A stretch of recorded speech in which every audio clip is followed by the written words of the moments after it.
Halo semuanya, saya Lukmanul Hikmat. Nah, hari ini kita bakal ngebongkar ide-ide kunci dari sebuah buku yang, wah keren banget.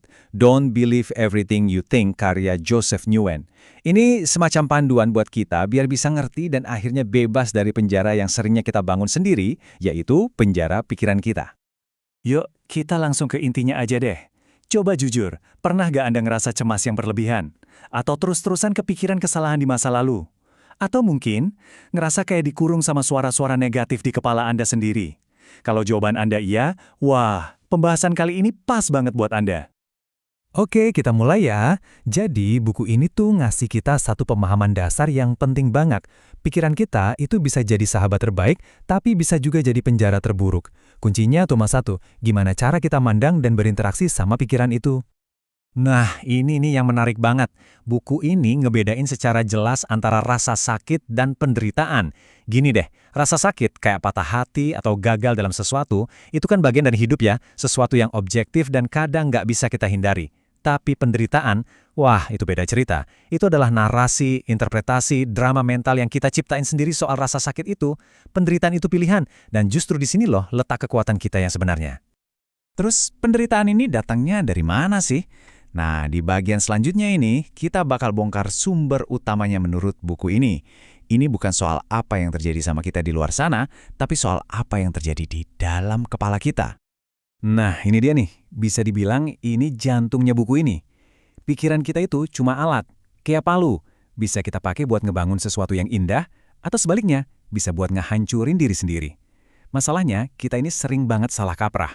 Kita nganggap setiap pikiran yang lewat itu ya udah pasti benar. Fakta, kebenaran mutlak. Padahal bukan. Salah satu jebakan pikiran itu namanya distorsi kognitif. Pola pikir keliru yang rasanya nyata banget. Yang pertama, catastrophizing. Contohnya gini, Anda bikin kesalahan kecil di kerjaan. Terus pikiran Anda langsung loncat. Waduh, saya bakal dipecat, karir saya hancur, hidup saya selesai. Padahal ya, mungkin kenyataannya cuma butuh revisi kecil aja kan? Terus yang kedua ada overgeneralization. Pernah ngalamin nggak? Sekali ditolak, langsung mikir, saya emang selalu ditolak. Atau nggak akan ada deh yang mau nerima saya. Satu kejadian negatif doang, tapi dijadiin bukti buat sebuah pola yang sebenarnya nggak ada. Dan yang ketiga, labeling. Wah, ini juga sering banget kejadian. Kita bikin satu kesalahan, terus langsung cap diri sendiri, dasar pecundang, bodoh banget sih gue, emang nggak kompeten. Kita terima label itu jadi identitas kita, padahal itu cuma pikiran yang numpang lewat, sama sekali bukan definisi siapa kita. Oke, sekarang kita masuk ke bagian yang menurut saya paling game-changing dari buku ini. Ini soal bedanya antara pikiran sama berpikir. Kedengarannya mirip ya, tapi dampaknya, wah, jauh banget. Coba lihat ini. Pikiran itu ya, informasi yang tiba-tiba aja muncul di kepala kita. Spontan, kayak gambar, kalimat, atau kenangan. Dia datang gitu aja, nggak diundang. Dan sifat aslinya itu netral, nggak ada apa-apanya. Bagaikan awan lewat di langit. Nah, ini dia kuncinya. Berpikir itu adalah aksi yang kita lakukan setelah pikiran itu datang. Ini proses aktif di mana kita ngambil pikiran netral tadi, terus kita kunyah-kunyah, kita analisis, kita hakimi, kita kasih label.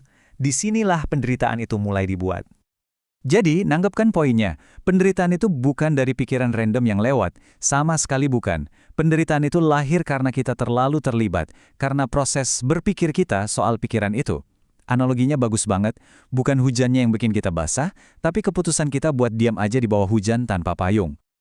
Terus gimana dong kalau kita coba kurangin berpikir yang berlebihan ini? Apa kita jadi orang kosong? Justru sebaliknya, kita malah ngebuka pintu ke sesuatu yang jauh lebih kuat, yaitu kesadaran dan intuisi kita.